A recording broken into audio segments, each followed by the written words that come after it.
আসসালামু আলাইকুম everyone, welcome back to my channel Rehana's cooking art.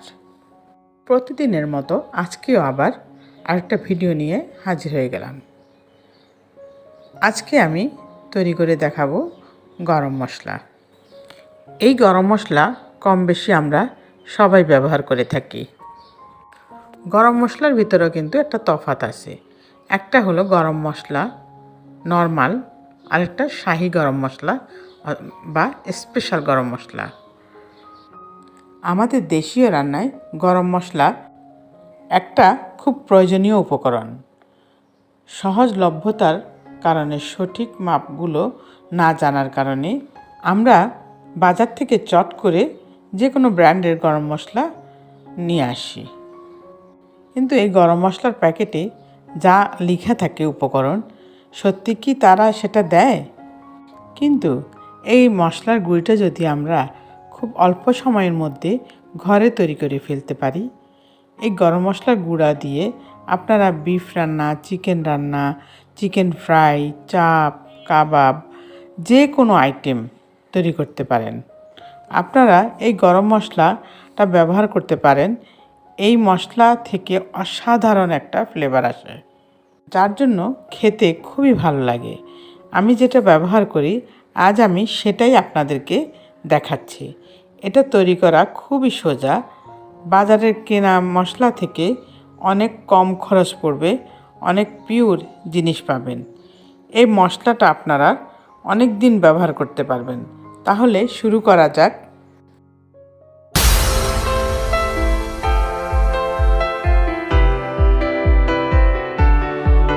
প্রথমে আমি উপকরণগুলো দেখিয়ে দিচ্ছি। এখানে আমি নিয়েছি কালো গোলমরিচ 1.5 টেবিল চামচ, সাদা গোলমরিচ 1.5 টেবিল চামচ, লং 1 টেবিল চামচ, দারুচিনি 4-5 টুকরা। এটা আমি ছোট ছোট করে ভেঙে নেব যাতে ব্লেন্ডার করতে সুবিধা হয়।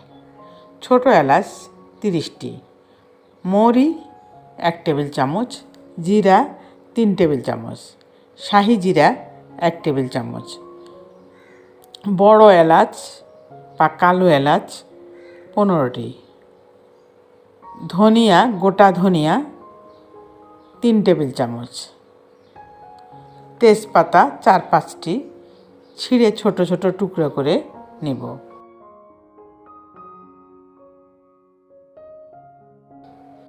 জয়ফল 1টা, জয়ত্রী 2 টুকরা, লাল শুকনো মরিচ 4-5টি।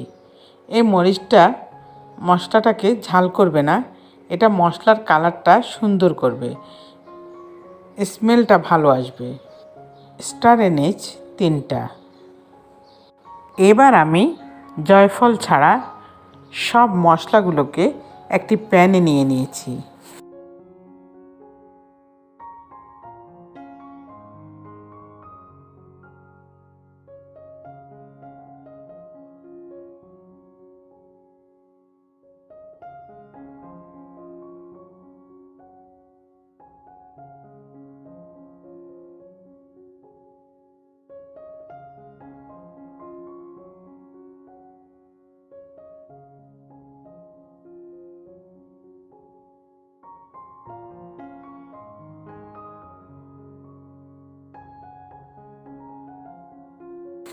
এবার সব মশলাগুলোকে আমি চুলায় টেলে নেব। চুলার আঁচটা আমি লো আর মিডিয়ামের মাঝামাঝি রেখেছি। এই মশলাটা টেলে নেওয়ার সময় কিন্তু নাড়া বন্ধ করা যাবে না। মশলাটাকে অনবরত নেড়ে প্রায় 2 মিনিটের মতো টেলে নিতে হবে। 2 মিনিট টেলে নেওয়ার পর কিছুটা পরে দেখবেন এটা মচমচে হয়েছে। তাছাড়া খুব সুন্দর একটা স্মেল পাবেন। এটা টালা যাবে, কিন্তু এটাতে যাতে কোনোভাবে পুড়ে না যায়।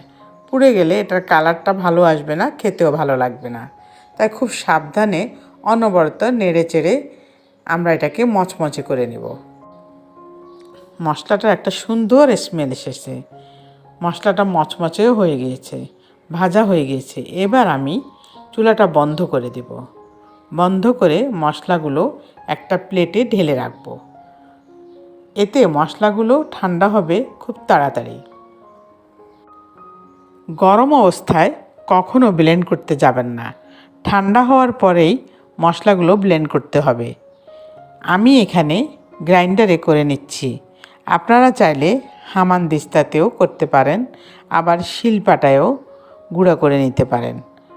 মশলাগুলো ঠান্ডা হয়ে গিয়েছে।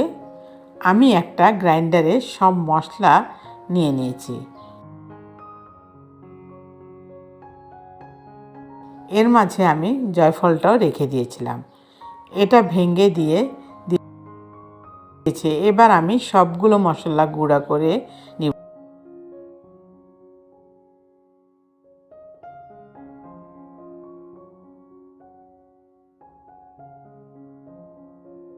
গুঁড়া করার পর মশলাগুলো আমি চেলে নিব। দেখতেই পাচ্ছেন খুব সহজেই মশলাগুলো গুঁড়ো হয়ে গিয়েছে। বাস তৈরি হয়ে গেল খুব মজাদার শাহি গরম মশলা। আপনি এই গরম মশলার গুঁড়ো প্রায় সব খাবারেই ব্যবহার করতে পারেন। ফ্লেভারটা অসম্ভব সুন্দর, আপনারা ট্রাই না করলে বুঝতে পারবেন না। এখানে আপনি জয়ফল, জয়ত্রী, স্টার এনিজ, বড় এলাচ এটা বাদ দিলেই এটা নর্মাল গরম মশলা হয়ে যাবে। আর যদি এটা মেশান তাহলে এটা শাহি গরম মশলা। এটাই তফাৎ শাহি গরম মশলা আর নর্মাল গরম মশলার ভিতরে। এই গরম মশলাগুলো আপনারা এয়ারটাইট কন্টেনারে করে নর্মাল তাপমাত্রায় 7 থেকে 8 মাস সংরক্ষণ করতে পারেন। রেডি হয়ে গেল আমার গরম মশলার গুঁড়া। আমার পুরো ভিডিওটা দেখে আমার চ্যানেলটাকে সাবস্ক্রাইব করে পাশে থাকা বেল আইকন ক্লিক করে রাখবেন পরবর্তী রেসিপি পাওয়ার জন্য। আপনাদের একটা লাইক, একটা সাবস্ক্রাইব, একটা কমেন্ট আমাদেরকে অনেক উৎসাহ দেয়। প্লিজ আপনারা যারা দিয়েছেন তাদেরকে অসংখ্য ধন্যবাদ। আর যারা দেন নাই তারা প্লিজ আমার চ্যানেলটাকে সাবস্ক্রাইব করবেন, একটা লাইক দিবেন। তাহলে সবাই অনেক অনেক ভালো থাকবেন, আমাদের জন্য দোয়া করবেন। আল্লাহ।